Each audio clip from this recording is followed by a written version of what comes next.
Teman-temanku,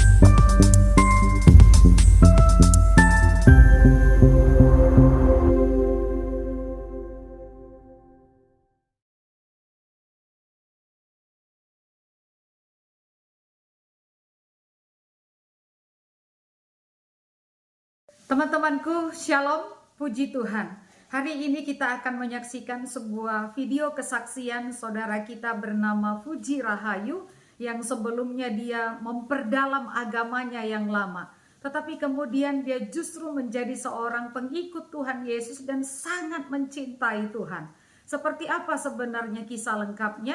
Mari saksikan video ini dan semoga memberikan pencerahan ya. Senang sekali saya bisa ada di sini ya, berbagi pengalaman hidup saya, bagaimana perjalanan dari sebelumnya saya yang sama sekali tidak mengenal Tuhan Yesus, sampai sekarang begitu cinta kepada Tuhan Yesus. Karena firman Tuhan juga berkata bahwa, "Bukan kamu yang memilih aku, tetapi aku yang memilih kamu dan aku telah menetapkan kamu supaya kamu berbuah." Ya. Jadi, nama saya adalah Puji Rahayu. Saya adalah seorang pengusaha. Nah, saya terlahir di tengah keluarga Muslim. Saya berasal dari Jawa, ayah Jawa, ibu Chinese Arab, tapi besar di Jakarta, tetapi keluarga juga berlatar belakang dan di bawah didikan Jawa, dan kedua orang tua berasal dari keluarga Muslim. Kalau ayah tuh Muslim dan kejawen, tetapi ayah tuh sekolah di sekolah Katolik, tetapi saya dididik dan dibesarkan secara Muslim. Saya sejak kecil juga belajar agama Islam sebagai seorang penganut agama Islam yang taat sejak kecil, jadi harus ngaji 1 minggu sekali gitu. Nah, tetapi saya tuh sejak kecil itu memang agak kritis ya. Sudah sering kali bertanya-tanya gitu. Itu kurang lebih sekitar umur 10 tahun tuh saya pernah satu hari saya bertanya kepada guru ngaji saya,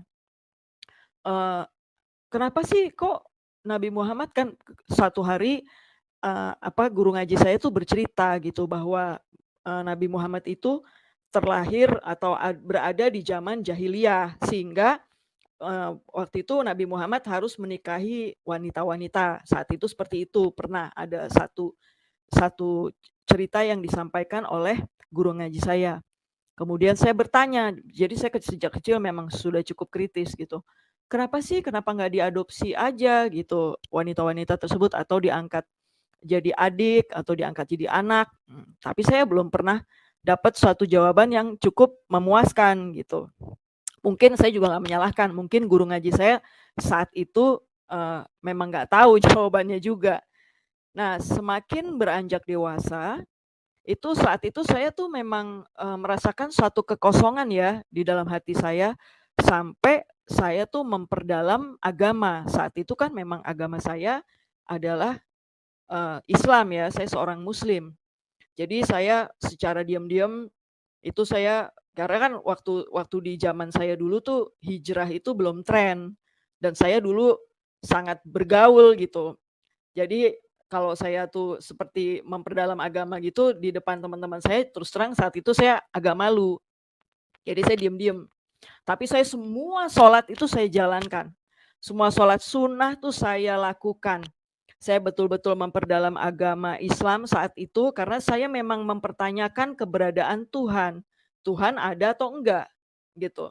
Sampai suatu hari itu saya pergi umroh gitu, karena kan udah semua sholat saya lakukan, selain sholat 5 waktu, terus kemudian saya juga sholat sunnah, tapi kok saya tidak merasakan apapun, sampai saya bertanya gini, "Sebenarnya Tuhan ada nggak sih?" Gitu. Akhirnya sampai saya pergi umroh. Nah, pada saat saya pergi umroh, ya tentu karena sensasi mungkin ya, saya di depan Ka'bah saat itu, ya 2 minggu pertama sih saya waktu itu 10 hari ya di sana. Itu sepertinya kayaknya luar biasa gitu ya, mungkin karena bersama dengan rombongan, teman-teman yang mempunyai iman yang sama dan melakukan kegiatan agama yang sama gitu. Nah, tetapi begitu kembali ke Indonesia, nah itu saya kembali lagi kepada cara hidup saya yang sebelumnya gitu, secara dunia gitu. Sampai satu hari, itu setelah bertahun-tahun kemudian, itu adik saya itu memang muslim juga, tetapi itu dia bersekolah di sekolah Kristen gitu saat itu ya. Dia mau ulangan agama. Nah, pada saat adik saya itu mau ulangan agama, tentu kan agamanya agama Kristen ya, walaupun adik saya seorang muslim. Itu dia menghafal ayat-ayat Alkitab. Nah, pada saat dia menghafal ayat Alkitab, dia menghafal satu ayat yang sampai sekarang itu saya sangat ingat.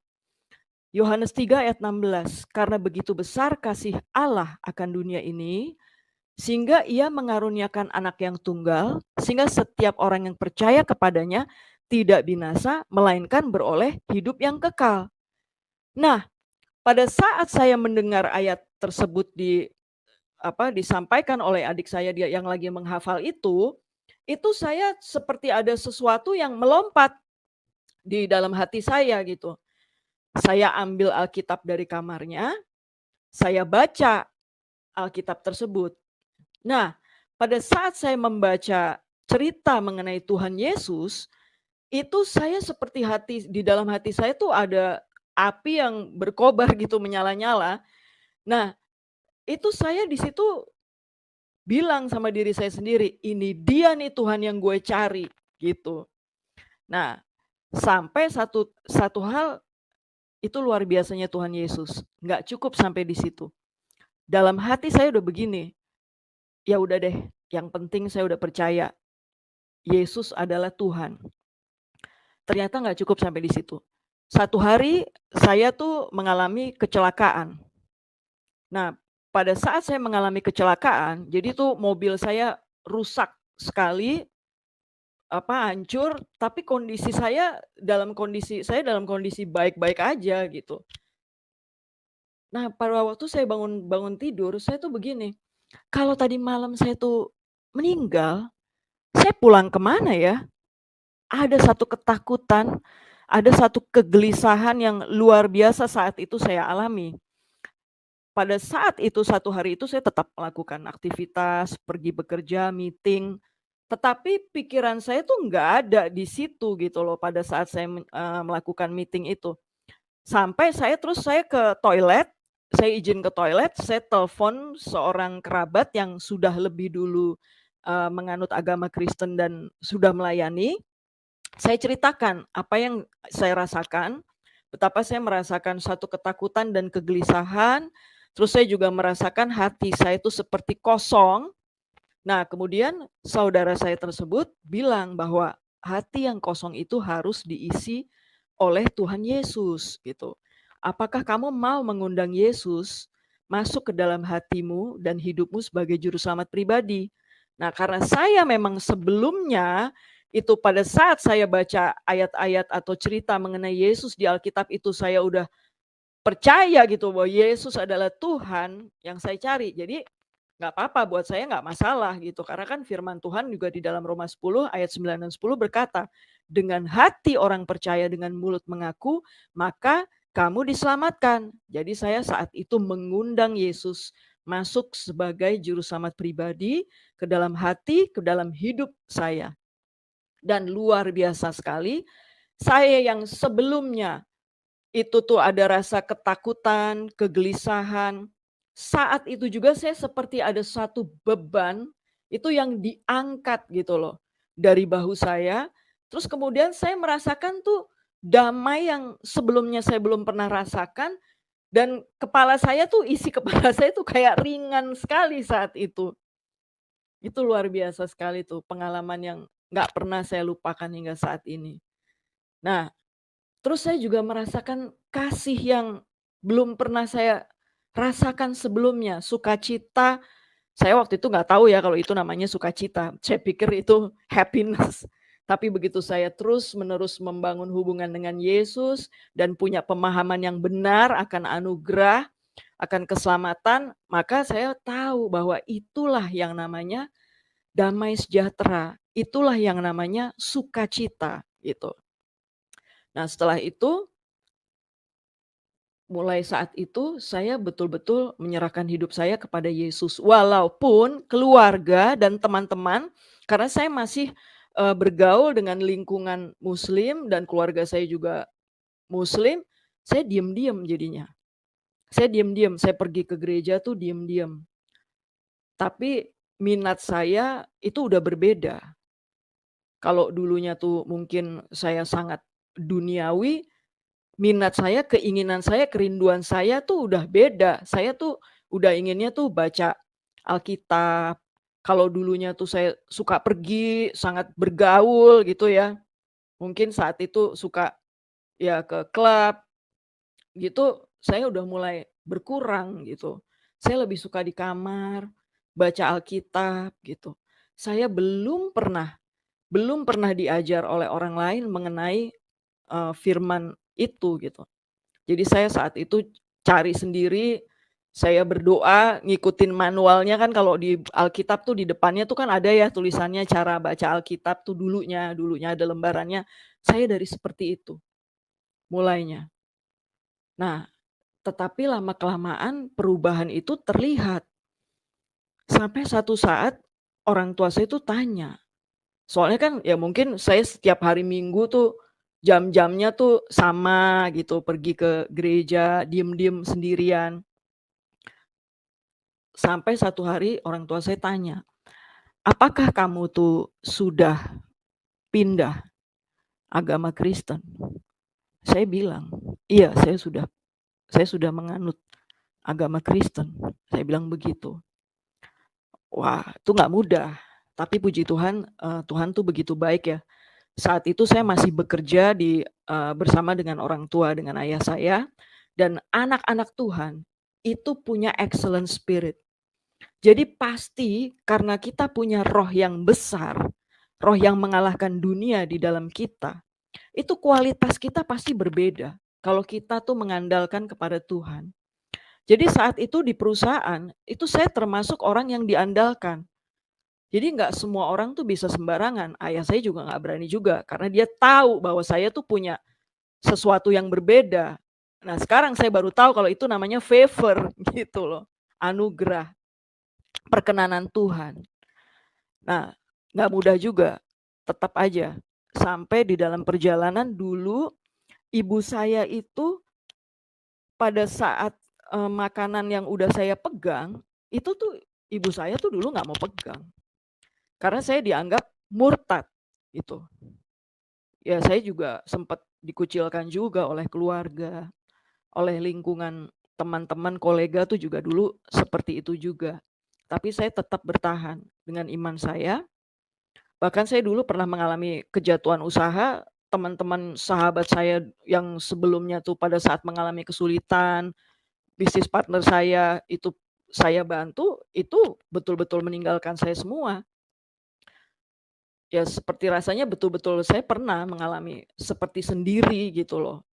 Nggak ada keluarga, nggak ada teman-teman, tapi saya tetap bertahan, dengan iman saya, sampai satu hari Tuhan tuh begitu baik, Tuhan gantikan semuanya. Digantikan bisnis partner yang baru, kolega, lingkungan yang baru. Nah, dan Tuhan tuh juga begitu baik ya. Satu hari saya juga hubungan saya dengan keluarga saya tuh juga dipulihkan. Di situ apapun yang terjadi saya percaya bahwa iblis bisa mereka-rekakan hal yang jahat, tetapi Tuhan bisa mengubahkan menjadi hal yang baik. Allah turut bekerja dalam segala sesuatu untuk mendatangkan kebaikan bagi umat yang mengasihi Allah, umat yang terpanggil sesuai dengan rencana Allah. Nah karena saya menyerahkan hidup saya kepada Yesus, mengundang Yesus sebagai juru selamat pribadi, artinya saya hidup di dalam panggilannya. Nah karena saya hidup di dalam panggilannya, maka Yesus bisa turut bekerja dalam segala sesuatu. Bahkan iblis yang mau bekerja untuk mendatangkan keburukan, Tuhan bisa ubahkan menjadi kebaikan. Dulunya yang keluarga saya itu menolak saya, karena pada akhirnya saya bisa mendemonstrasikan kerajaan surga begitu saya tahu. Padahal saya saat itu belum bersekolah atau belajar di sekolah saya sekarang ini ya, Charis Bible College, di mana saya tuh di sini sangat diubahkan paradigmanya sehingga saya tahu identitas saya di dalam Kristus itu siapa dan siapa Kristus di dalam saya, otoritas dan kuasa yang saya miliki yang diperoleh melalui iman saya kepada Yesus, bahwa seperti di dalam firman Kolose 2 ayat 9 dan 10, di dalam dia berdiam secara jasmaniah seluruh kepenuhan kalahan dan saya telah dipenuhi di dalam dia, itu saya padahal belum sampai di situ pemahamannya, tapi saya udah tahu kalau saya tuh punya otoritas dan kuasa.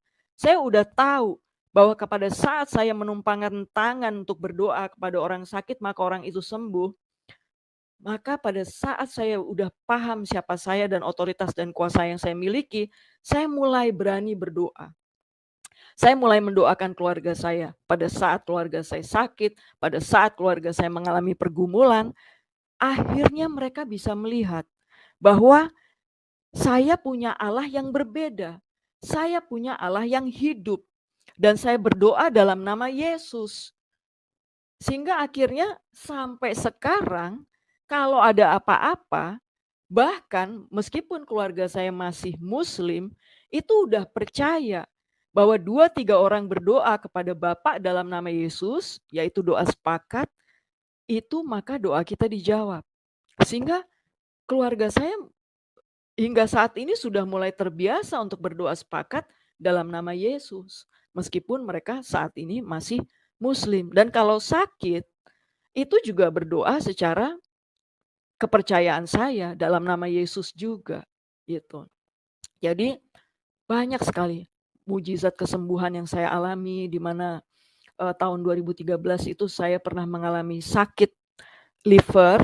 Dokter mengatakan bahwa satu orang dokter mengatakan usia saya kurang lebih 6 bulan, yang satu lagi lebih lama lagi, kurang lebih 1 tahun. Tetapi begitu saya menerima pewahyuan, 1 Petrus 2 ayat 24 berkata bahwa bukan saja Tuhan Yesus itu melalui perbuatannya di kayu salib itu membuat saya menerima pengampunan, membuat saya tuh diampuni dosa saya, tetapi juga oleh bilur-bilurnya segala penyakit sembuh. Jadi apa? Sama seperti Yesus itu datang untuk menebus kita dari dosa, supaya kita menerima pengampunan, supaya kita menerima pendamaian oleh iman kita kepada Yesus, pendamaian dengan Allah Bapa, sehingga semua yang baik, kehidupan ilahi yang dirancang oleh Allah Bapa pada mulanya, seperti di dalam firman Kejadian 1 ayat 26-28, itu boleh mengalir kembali termasuk kesembuhan. Sehingga saya mulai memperkatakan, karena kan hidup dan mati dikuasai lidah, siapa suka mengemakannya akan makan buahnya. Otoritas dan kuasa yang sama yang ada di dalam Yesus ada di dalam kita juga. Begitu kita mengundang Yesus sebagai juru selamat pribadi, dia di dalam kita, roh yang sama ada di dalam kita juga. Jadi saya mulai dalam nama Yesus memperkatakan kehidupan atas diri saya perintahkan semua organ tubuh saya dari ujung kepala sampai ujung kaki bekerja dengan baik. Dan apapun yang kita doakan, kita harus percaya bahwa kita telah menerimanya, sebagaimana dalam firman Markus 11 ayat 24, maka hal itu akan diberikan. Saya udah nggak pikirin lagi tuh apa kata dokter mengenai kesehatan saya, mengenai umur saya. Sampai satu hari kalau dulunya pada saat saya sakit, itu saya ngikutin, aduh saya harus bed rest nih, bisa 2 minggu, saya nggak melakukan aktivitas apapun, kerja dari atas tempat tidur. Tetapi begitu saya tahu saya memiliki iman kepada apa yang sudah dilakukan Yesus di kayu salib, bahwa kesembuhan itu adalah bagian dari penebusan yang dilakukan oleh Yesus di kayu salib. Jadi bukan karena perbuatan kita. Jadi kalau dulunya saya tuh terima kebenaran dari mentor saya bahwa, atau dari hamba-hamba Tuhan di gereja-gereja bahwa ya itu kita diizinkan masuk ke padang gurun supaya memproses kita menjadi lebih baik lagi. Enggak, Tuhan itu memproses kita lewat firman-Nya, bukan lewat sakit penyakit, bukan lewat kemiskinan. Semua itu sudah dibayar oleh Yesus di kayu salib. Nah, begitu saya paham akan kebenaran tersebut, maka firman Tuhan Yakobus 4 ayat 7 berkata, tunduklah kepada Allah, lawanlah iblis, maka ia akan lari daripadamu. Tunduk kepada Allah maksudnya apa? Kalau kita belum terima Yesus sebagai juru selamat pribadi, maka kita terima Yesus sebagai juru selamat pribadi. Kalau kita sudah terima, maka kita percaya bahwa kalau oleh bilur-bilurnya kita sembuh, Yesus berkata begitu, kita percaya. Gak usah dipikirin gimana caranya, percaya aja. Nah, begitu saya seperti itu, maka bisa bekerja. Efesus 2 ayat 8 dan 9 berkata, oleh anugerah melalui iman kita diselamatkan. Sama, oleh anugerah melalui iman kita disembuhkan, kita dimakmurkan, kita dipulihkan, kita dipromosikan, apapun kerinduan kita itu. Nah, setelah saya punya pemahaman tersebut, maka banyak sekali mujizat yang saya alami. Mujizat kesembuhan salah satunya. Bahkan dokter-dokter yang mengatakan bahwa usia saya itu nggak lama, itu udah lebih dulu meninggal. Tetapi sampai sekarang saya masih bisa hidup, saya masih bisa berjalan, saya masih sehat, dan bahkan saya tidak pernah lagi merasakan sakit liver lagi yang kalau dulu kalau sakit itu bisa membuat saya tuh harus bed rest di tempat tidur karena rasanya lemes, nggak bisa beraktivitas. Sekarang tidak lagi saya alami. Itu mujizatnya.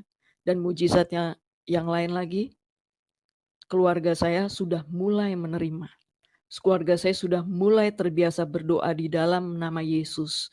Dan saya percaya firman Tuhan berkata bahwa satu orang bertobat maka seisi rumah diselamatkan. Itu akan terjadi atas keluarga saya. Saya percaya keluarga saya semuanya akan menjadi hamba-hamba Tuhan yang melayani Tuhan dengan segenap hati, mengasihi Tuhan dengan segenap hati, kekuatan, dan sepenuhnya.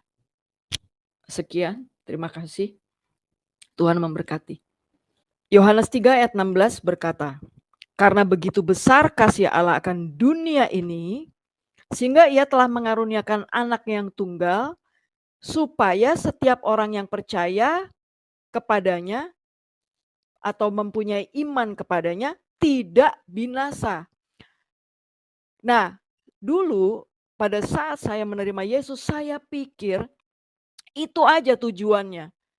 Supaya kita tuh nggak masuk neraka. Supaya kita nggak binasa. Padahal ternyata begitu saya sekarang menerima pemahaman yang benar akan hal ini, sebetulnya tujuannya bukan hanya agar kita tidak binasa, tetapi tujuan yang paling utama itu agar kita memiliki hubungan kembali. Kan dikatakan yang mempunyai iman kepadanya tidak binasa, melainkan beroleh hidup yang kekal. Jadi sebetulnya hidup kekal itu bukan hidup selama-lamanya di surga, bukan. Hidup kekal itu artinya mengenal Allah yang benar. Siapa Allah yang benar? Yohanes 17 ayat 3 dikatakan, inilah hidup kekal itu, yaitu mengenal Allah yang benar dan mengenal Yesus Kristus yang diutusnya. Jadi siapa Allah yang benar? Allah yang benar adalah Allah yang mengutus Yesus. Yohanes 14 berkata, Yesus sendiri mengatakan, akulah jalan, kebenaran, dan hidup. Tidak ada seorang pun yang dapat datang kepada Bapa jika tidak melalui aku. Jadi hanya lewat Yesus kita bisa mengalami pendamaian dengan Allah Bapa melalui iman kita kepada Yesus. Efesus 2 ayat 8 dan 9 kan berkata, oleh anugerah melalui iman kamu diselamatkan. Itu bukan perbuatanmu, itu bukan performamu. Jangan ada yang memegahkan diri. Jadi nggak ada perbuatan baik kita yang bisa membuat kita itu menerima keselamatan. Itulah kenapa Allah Bapa mengaruniakan anaknya yang tunggal, Yesus Kristus, menggantikan posisi kita di kayu salib, sehingga setiap orang yang memiliki iman kepada karya salib Yesus, kepada apa yang dilakukan oleh Yesus di kayu salib, maka mengalami rekonsiliasi dengan Allah Bapa. Gitu loh. Hanya iman kita kepada Yesus yang membuat kita itu bisa menerima roh anaknya, dikatakan di dalam firman Roma, dan di dalam firman Galatia, dia menyuruh roh anaknya ke dalam hati kita yang membuat kita dapat berseru, ya Aba, ya Bapa. Di dalam Roma 8, itu dikatakan kamu tidak menerima roh perbudakan yang membuat kamu takut lagi. Kenapa roh perbudakan yang membuat kamu takut lagi? Karena begitu Adam dan Hawa jatuh ke dalam dosa, di dalam firman kitab Kejadian 2 ayat 17, di sini kan dikatakan ya, ayat kita lihat dari ayat 16. Lalu Tuhan Allah yang menempatkan manusia di dalam Taman Eden untuk mengusahakan dan memelihara taman itu, memberikan perintah kepada manusia, semua pohon dalam taman ini boleh kau makan buahnya dengan bebas. Jadi saat itu udah 3 jenis pohon. Yang pertama pohon kehidupan, yang kedua pohon-pohonan, semua jenis pohon. Yang ketiga itu pohon tentang pohon pengetahuan tentang yang baik dan yang jahat. Itu dilarang untuk dimakan. Allah berkata, kalau kamu makan, sebab pada hari kamu makan, kamu akan mati. Nah, manusia itu jatuh ke dalam tipu daya iblis. Sebagaimana tadi disampaikan oleh Pak Yusuf. Manusia dengar perkataan iblis, dia makan buah itu, sehingga manusia jatuh ke dalam dosa. Karena dia taat kepada iblis, siapa yang tunduk kepada orang itu, maka dia menjadi hamba orang itu. Roma 6 mengatakan seperti itu kan firman-Nya.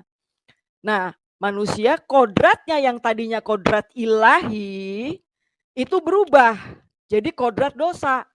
Makanya manusia tuh dari kecil aja tuh belum pernah ada yang mengajar berbohong. Seperti tadi Pak Yusuf katakan, udah pinter bohong. Karena kodratnya berubah.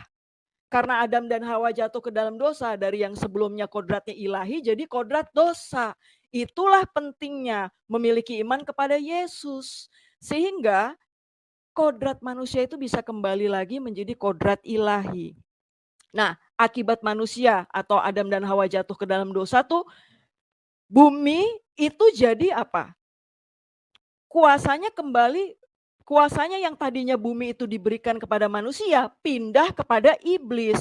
Itulah pentingnya kita memiliki iman kepada apa yang dilakukan Yesus di kayu salib. Sehingga firman Tuhan kan berkata, tunduklah kepada Allah, lawanlah iblis, maka ia akan lari daripadamu. Jadi otoritas dan kuasa yang dulu diberikan oleh Allah kepada manusia yang beralih kepada iblis karena manusia jatuh ke dalam dosa, bisa beralih lagi kepada manusia. Gitu loh. Sehingga manusia bisa kembali memiliki otoritas dan kuasa. Sebagaimana di dalam firman Lukas, dikatakan di sini, sebentar. Karena kita menjadi satu, begitu kita memiliki iman kepada Yesus, kita dibuat menjadi benar diri. 2 Korintus 5 ayat 21. Dikatakan, kita dibuat menjadi benar diri oleh Yesus. Kenapa? Yesus terima dosa kita terima kebenaran dirinya Yesus. Jadi Allah Bapa kalau ngelihat kita itu udah bukan ngelihat tubuh dan jiwa kita lagi, tetapi ngelihatnya Yesus yang ada, roh anaknya yang ada di dalam diri kita yang memiliki iman kepada Yesus. Nah, Allah juga sebagaimana dalam firman Kolose 2 ayat 9 dan 10 berkata, sebab dalam dialah berdiam secara jasmania seluruh kepenuhan kealahan, kamu telah dipenuhi di dalam dia. Nah, jadi semua kepenuhan yang ada di dalam Kristus itu ada di dalam diri setiap kita juga. Bayangkan itu. Lukas 10 ayat 19 itu berkata, sesungguhnya kata Yesus, aku telah memberikan kepada kamu kuasa untuk menginjak ular dan kalajengking dan kuasa untuk menahan kekuatan musuh sehingga tidak ada lagi yang dapat membahayakan kamu. Roma 8 ayat 11, roh yang sama yang membangkitkan Yesus dari antara orang mati itu ada di dalam diri setiap kita yang memiliki Yesus, yang menerima Yesus sebagai juru selamat pribadi. Juga sama, bukan saja bisa memberikan kesembuhan pada saat kita menumpangkan tangan kepada orang sakit karena roh Allah yang bekerja melalui kita, bahkan membangkitkan orang mati, bahkan membangkitkan apapun. bisnis, apapun yang perlu dibangkitkan Bapak Ibu. Itu ya. Teman-temanku, dari kesaksian ini kita dapat melihat bahwa memiliki Tuhan Yesus berarti memiliki segalanya. Firman Tuhan di dalam Roma 11 ayat 36 berkata, sebab segala sesuatu adalah dari Dia dan oleh Dia dan kepada Dia. Bagi Dialah kemuliaan sampai selama-lamanya. Teman-teman, segala sesuatu berasal daripada Tuhan Yesus. Karena Tuhan Yesuslah yang mengadakan dan melakukan, menciptakan, memelihara, menjaga segala sesuatu. Sehingga ketika seseorang memiliki Tuhan Yesus, berarti orang tersebut memiliki segalanya. Memiliki apa? Memiliki akan relasi yang diperbaharui dengan Allah. Memiliki jaminan keselamatan bahwa kita mendapatkan keselamatan untuk boleh mendapatkan hidup yang kekal. Memiliki kuasa bahwa kita yang tadinya bukan menjadi anak Allah, kemudian kita menjadi anak Allah, maka kita memiliki kuasa sebagai anak-anak Allah, memiliki suatu kemampuan untuk bisa melakukan pekerjaan Tuhan. Bahkan kita memiliki kesempatan untuk mengalami kuasa keajaiban mukjizat yang datangnya dari Allah karena kita ini anak-anaknya. Jadi teman-temanku, setiap kita pada waktu kita menerima Tuhan Yesus, bukan hanya kita menerima akan keselamatan hidup yang kekal, tetapi kita menerima segala sesuatu yang berguna untuk hidup kita di dunia ini dan sebagai persiapan hidup kita di dalam hidup yang kekal di surga. Karena itu teman-temanku, ambillah keputusan, terimalah Tuhan Yesus sebagai Tuhan dan Juru Selamatmu. Sebab dengan memiliki Dia berarti engkau memiliki segala sesuatu. Tuhan Yesus memberkati.